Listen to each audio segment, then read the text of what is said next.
Welcome back students. I hope you have revised well your previous lecture. उसको 2-3 बार आप अच्छे से देख चुके हो, आपको सारे एंगल्स का कंसेप्ट समझ में आ गया. So now here we will be starting with our chapter lines and angles. उसके हम NCERT questions आज हम करेंगे. So let's look at the very first question. So here's the question. In figure you are given with this figure, lines AB and CD intersect at point O, and then you are given that the sum of angle AOC मतलब ये वाला angle जो point centre पे है AOC, O middle में लिखा है तो एंगल O पे बनेगा, right. Then angle BOE,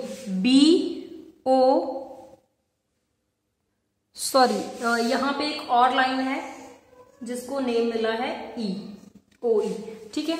then second angle is BOE, तो वो वाला एंगल यहां फॉर्म होगा. यू आर गिवन के ये वाला एंगल और ये वाला एंगल अगर आप प्लस कर दोगे तो it will give you 70. And then next is angle BOD equals to 40. BOD ये वाला एंगल आपको कितना गिवन है, 40 degrees. You have to find angle BOE. Where is BOE? ये वाला फाइंड आउट करना है इतना सा. And reflex of BOE. Reflex of BOE क्या होता है कि इस BOE अगर मेरा एक एंगल ये बन रहा है 30 डिग्री, तो मैंने इसका रिफ्लेक्स निकालना है, तो इसको छोड़ दो, बाकी जो पीछे बच गया मतलब 30 को छोड़ दो, सिर्फ बाहर वाला जो भी है वो सारा क्या होगा, मेरा रिफ्लेक्स होगा. ऐसे ही अगर मैंने BOE का रिफ्लेक्स निकालना है तो इतना छोड़ दो, बाकी ये बाहर सारा है वो उसका रिफ्लेक्स हो जाएगा. सो जब आप सॉल्यूशन स्टार्ट करोगे तो आपने हर एक क्वेश्चन में जो ऐसे क्वेश्चन है उनमें सबसे पहले आपने गिवन लिखना है कि आपको क्या गिवन है क्वेश्चन में. और जो गिवन है वो ऐसा स्टेटमेंट नहीं लिखनी है क्वेश्चन में से निकाल के, आपने उसकी मैथमेटिकल फॉर्म लिखनी है. जैसे इसमें तो डायरेक्ट आपको गिवन था, एक तो ये गिवन है कि angle AOC plus angle BOE अगर आप करोगे तो you will get 70 degrees. Second क्या गिवन है कि angle BOD is equals to 40 degree. ये दो चीजें आपको गिवन है. उसके बाद हम लिखते हैं कि हमने फाइंड क्या करना है. टू फाइंड हमें क्या कहा गया है फाइंड करने के लिए, हमें कहा है कि फाइंड आउट करिए angle BOE and reflex of angle BOE. ये दो चीजें हमने फाइंड आउट करनी है. फिर हम लिखेंगे सॉल्यूशन कि हम कैसे फाइंड आउट कर रहे हैं, राइट. तो अब मैं आपको ये एंगल्स फिगर में दिखा रही हूं. सबसे पहले देखिए जो आपको गिवन है, डायरेक्ट से गिवन है कि ये चीज 40 है, इसका हम यूज कैसे कर सकते हैं. इसका जो हमने कल एंगल्स की डिफरेंट टाइप्स सीखी हैं उनमें से हम इसकी एक टाइप ढूंढने की कोशिश करेंगे कि कौन सी टाइप यहाँ पे वैलिड है. अगर आप देखो, मुझे ये बड़े अच्छे से दिख रहा है, मैं रेड कलर से आपको दिखा रही हूं कि मेरे पास ये एक्स बन रहा है. Can you see this red x? ये रेड कलर में एक एक्स बन रहा है. तो अगर ये एक्स है तो एक्स का रूल लर्न करने की कोशिश करिए. हमने क्या करा है, एक्स फॉर्मेशन कौन सी होती है, vertically opposite angles. And vertically opposite angles क्या होते हैं, हमेशा इक्वल होते हैं. तो अगर यहां पे एंगल 40 फॉर्म हो रहा है तो ये भी कितना हो जाएगा, 40 डिग्रीज. क्लियर.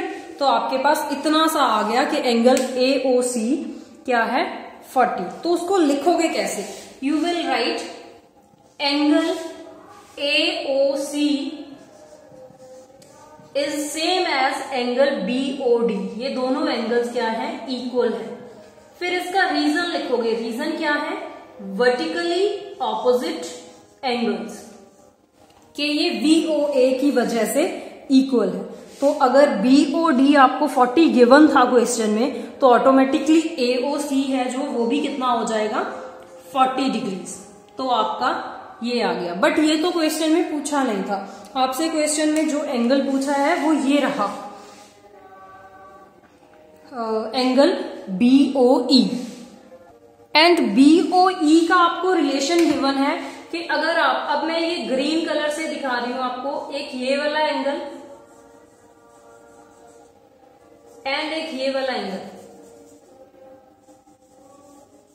ये जो दोनों ग्रीन एंगल्स हैं, क्वेश्चन में आपको कहा था कि एंगल AOC प्लस BOE अगर आप करोगे तो आपको कितना आंसर मिलेगा, 70, राइट।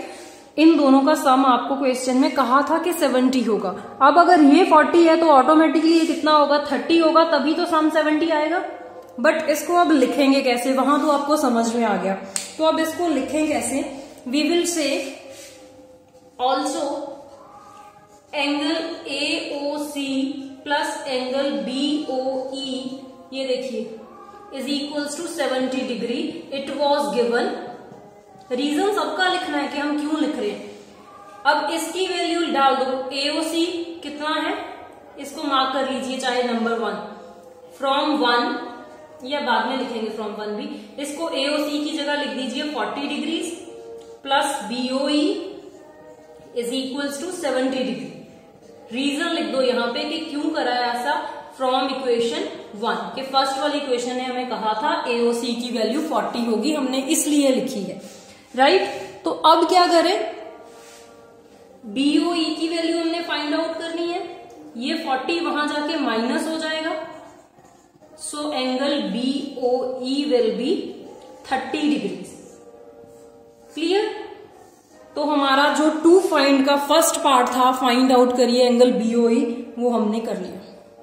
आई रिपीट कि हमने क्या करा है, सबसे पहले तो हमने वही लिखना है क्या गिवन था, क्या फाइंड करना है और कैसे करना है। ये 3 स्टेप्स तो आएंगे हर क्वेश्चन में।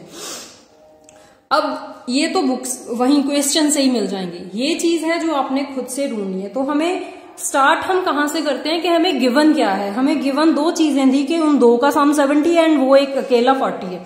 तो अगर यहाँ पे फिगर में आप देखो, ये मैंने रेड कलर से एक्स बनाया है, तो एक्स फॉर्मेशन आपको याद होगा पिछले लेक्चर से कि आपको पता है x formation vertically opposite angles का होता है एंड वो इक्वल होते हैं। तो ये अगर 40 है तो ये भी 40 होगा।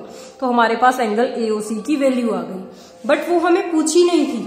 तो इसका यूज हम कहां करें, हमें सेकंड रिलेशन पता था। सेकंड चीज क्या गिवन थी हमें, AOC प्लस BOE 70 है, वहां पे हमने AOC की वैल्यू 40 डाली तो BOE भी आ गया। अब जो फर्स्ट चीज पूछी थी वो आ गई। अब सेकंड पूछा है रिफ्लेक्स, ये हो गया। अब रिफ्लेक्स ऑफ BOE, अभी मैंने स्टार्टिंग में ही आपको बताया कि अगर आपने BOE का, इस वाले का, ये जो सबसे बोल्ड करके आपको दिखा रही हूं, इस वाले एंगल का आपने रिफ्लेक्स ढूंढना है, राइट, कि इसका रिफ्लेक्स एंगल कौन सा होगा। तो आप इतना सा एंगल छोड़ दीजिए, बाकी जो पीछे बचेगा वो क्या हो जाएगा, आपका इसका रिफ्लेक्स हो जाएगा। तो आपको ये भी याद होगा पिछले लेक्चर से कि एंगल एट अ पॉइंट, एक पॉइंट जैसे ये O पॉइंट है, इस पे जितना टोटल एंगल बनेगा वो कितना होगा, 360। तो रिफ्लेक्स एंगल BOE, किसी भी एंगल का अगर रिफ्लेक्स निकालना है तो 360 में से वो वाला एंगल माइनस कर दीजिए। अगर मैं 360 में से ये 30 माइनस कर दूं तो मेरे पास यही बचेगा, पीछे वाले ये वाला, ये वाला, ये वाला और ये वाले एंगल्स ही बचेंगे। तो यू विल बी डन। तो 360 माइनस BOE हमारे पास कितना है, 30। So your reflex of this will be 330। Reflex of angle BOE is 330, right. Easy है बहुत, लेंथी पे मत जाइए, वो मैंने डिटेल में लिखा है। इतना सारा तो क्वेश्चन में ही है, ये तो कुछ भी नहीं है, यहां से आपका स्टार्ट हो रहा है, right. So I hope this is clear. ज्यादा क्वेश्चंस नहीं आज करेंगे, शायद ऐसे से क्वेश्चन आपके लिए ये नए हैं, तो हम 2 और क्वेश्चंस करेंगे, 2 या 3, right. So here's the second question. Lines XY and MN intersect at O. XY and MN 2 lines हैं जो O पॉइंट पे एक दूसरे को इंटरसेक्ट कर रही हैं। Then there is an angle POY which is of 90 degree. ये स्फीयर का मतलब ऐसे 90 होता है, still I'll write over here. Then you are given 3 angles A, B and C in the figure. A ratio B is 2:3। इन 2 angles की आपको ratio given है। You have to find angle C, आपको C एंगल बताना है कि ये कितना होगा, राइट। तो अब आपको देखिए सबसे पहली बात कि जब आपको रेशो गिवन होती है किसी भी क्वेश्चन में, अगर A/B 2/3 है तो आप छोटी क्लासेस से ये करते आ रहे हो, तो हम इसको 2x ले लेते हैं, उसको 3x ले लेते हैं, बिकॉज इनका कॉमन मल्टीपल होता है, दैट्स वाई ये सिंपलेस्ट फॉर्म निकलती है। तो सबसे पहले तो हमने वही गिवन, ट्रू, प्रूफ वगैरह लिखना है। सो हमें क्या गिवन है? गिवन में हमारे पास है कि एंगल POY 90 डिग्री है। दूसरी चीज क्या गिवन है? A/B कितना है? 2/3। टू फाइंड, हमें क्या फाइंड आउट करना है? हमें फाइंड करना है C। सॉल्यूशन अब आता है मेन, क्योंकि ये सारा आपका क्वेश्चन से ही मिल जाता है कि हमें गिवन क्या है, फाइंड क्या करना है। अब अगर आप देखो, ये देखिए, मैं आपको एक T दिखाऊंगी, ये ग्रीन कलर से मैं हाईलाइट कर रही हूं। I hope you can see this T। आप लोगों को ये T दिख रहा होगा, अपवर्ड T बन रहा है, राइट? तो जब आपके पास T फॉर्मेशन होती है तो वो कौन से एंगल्स होते हैं? यस, तब आपके पास कौन से एंगल्स होते हैं? Linear pair. और लीनियर पेयर की कंडीशन क्या है? वो एंगल्स का सम क्या होता है? 180। तो अगर आप 90 में A एंड B को प्लस कर दोगे तो आपके पास कितना आ जाएगा? 180, राइट? तो इसकी एक और शॉर्ट फॉर्म आप लर्न कर सकते हो कि अगर आपके पास T फॉर्मेशन है और उसका राइट साइड पे जो एंगल है वो 90 है, तो ऑब्वियसली लेफ्ट साइड वाला एंगल भी 90 होगा, तभी तो 90 + 90 करके 180 बनेगा। क्लियर? तो सबसे पहले तो हम सपोज कर लेते हैं कि लेट A/B आपको 2/3 गिवन है, let A = 2x, B = 3x। Clear? ये सपोज कर लिया हमने। तो अब यहां अगर आपने T फॉर्मेशन नहीं लगाना है तो आप एक और चीज आपको बताई थी एंड में, जब हमने सारी टाइप्स कर ली थी, कि sum of all the angles on a straight line is 180। B + A + 90 अगर आप करोगे तो क्या आएगा? 180, sum of all the angles on a straight line. तो अगर वो करना है आप वो भी कर सकते हो, वही कर देती हूँ चाहे मैं।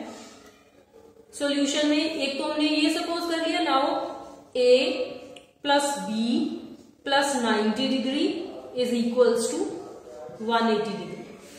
इन तीनों का अगर मैं प्लस करूं तो वो 180 आएगा। क्यों? स्ट्रेट लाइन के ऊपर सारे एंगल्स का सम कितना होता है? 180। रीजन क्या आएगा? Angle on straight line. Clear? Reason सबका लिखना है कि आपने ऐसा क्यों करा। अब हमने A को 2x सपोज करा है, B को 3x सपोज करा है, we will substitute these values. This implies 2x + 3x, ये 90 अगर मैं राइट साइड पे ले जाऊं तो it will B 180 - 90, so 5x is equals to 90।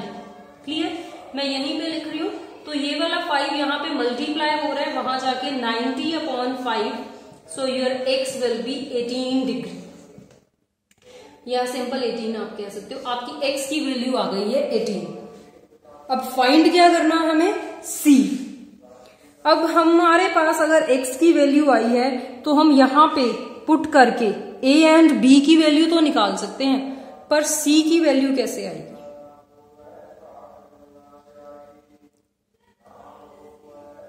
Think. देखिए, मैंने ये रेड कलर से आपको x दिखाने की कोशिश करी है। x means vertically opposite angles. तो आपके पास जितनी वैल्यू B की आ जाएगी, same will be the value of this angle. Let us mark this angle as angle number 1। अगर आपने लिखना है angle NOY, that is also okay, but short में लिखना है तो एंगल 1 वी कैन से। अगर आपके पास एंगल 1 आ गया तो अब नीचे ये आपके पास T बन रहा है, तो दोनों का सम कितना हो जाएगा? 180। क्लियर? तो हम शुरू करते हैं। सबसे पहले x की वैल्यू आपके पास 18 आ गई है, तो ये हम पुट करते हैं यहाँ पे। This implies A is equals to 2 multiplied by 18, that is 36 degrees. B is equals to 3 multiplied by 18, that is 54 degrees. अब आपके पास A भी आ गया, B भी आ गया।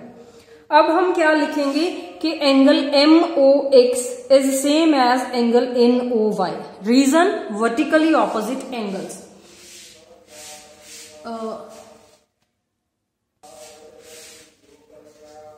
Now angle MOX is equals to angle NOY. इसका रीजन क्या आ जाएगा? Vertically opposite angles. अब आपका MOX तो आपको पता है कितना है, B कितना है 54. तो 54 is equals to angle NOY. अब मैंने इसको एंगल 1 नहीं लिखा है, कहीं आप कंफ्यूज ना हो जाओ, तो इसको मैंने NOY ही लिखा है. तो आपके पास NOY की वैल्यू आ गई 54 डिग्री. राइट. अब हमें तो फाइंड आउट करना है एंगल C. तो ये अब आपको दिखा रही हूं सबसे बड़ा वाला बोल्ड करके.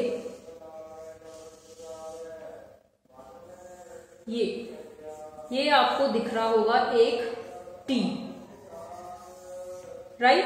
ये डाउनवर्ड्स क्या बन रहा है हमारे पास? एक T. अगर T है तो लीनियर पेयर है. अब ये वाला एंगल तो अभी हम निकाल चुके हैं कि ये 54 है, जितना B था, क्योंकि ये वर्टिकली ऑपोजिट थे. ये रहा C जो हमने फाइंड आउट करना है. तो हम लिखेंगे C plus angle NOY equals to 180 degree. Reason, linear pair.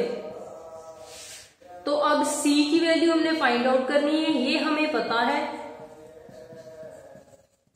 So after subtraction it will B 126 degrees. तो C आ जाएगा आपके पास 126 डिग्रीज. तो वही पूछा था आपके पास, find C. We are getting. I hope आपको समझ में आ रहा है. राइट. एक ही क्वेश्चन और करेंगे ताकि आप अच्छे से इसके यूज टू हो जाएं, फिर उसके बाद हम धीरे धीरे स्पीड पकड़ लेंगे. राइट. ध्यान से देख लो. अगर किसी क्वेश्चन, किसी स्टेप में कोई डाउट है, आप वीडियो को वहीं से रिवाइंड करके देख लीजिए. आई एम श्योर कि वो आपका डाउट क्लियर हो जाएगा इसी वीडियो से. So here's the question. If next question, if angle PQR and RPQ, you are given with two angles PQR. Q centre में है तो Q पे एंगल बनेगा. ये देखो लाइन कैसे आ रही है, PQR. तो ये रहा आपका angle. Next is RPQ. RPQ. I guess I have written this wrong. Just wait. It was PRQ, not PQR. RPQ. So ये रहा एंगल PRQ. तो ये वाला एंगल एंड ये वाला एंगल इट इज गिवन कि ये दोनों इक्वल है. आपको प्रूव करना है. इस बार फाइंड नहीं करना, आपने प्रूव करना है कि एंगल PQS, ये वाला एंगल जो है, एंगल PRT इस वाले एंगल के इक्वल है. राइट. अंदर वाले दो एंगल्स इक्वल गिवन है, बाहर वाले इक्वल प्रूव करने हैं. तो इस क्वेश्चन में जब आपने प्रूव करना है, फाइंड नहीं करना है, तो इसका थोड़ा सा गिवन के बाद वाली दो जो हेडिंग्स हम डालते हैं वो चेंज हो जाएंगी. कैसे? सबसे पहले तो आप लिखोगे गिवन. एज सच गिवन क्या है आपको? Angle PQR is equals to angle PRQ. फिर हम टू फाइंड नहीं लिखेंगे, टू प्रूव लिखेंगे कि हमने प्रूव क्या करना है, क्योंकि इस बार हमने कुछ फाइंड नहीं करना है, हमें प्रूव करना है. मतलब जो रिजल्ट ये दिया है ये ट्रू है, बस हमने दिखाना है कि कैसे ट्रू है. तो हमने क्या प्रूव करना है कि angle PQS is equals to angle PRT.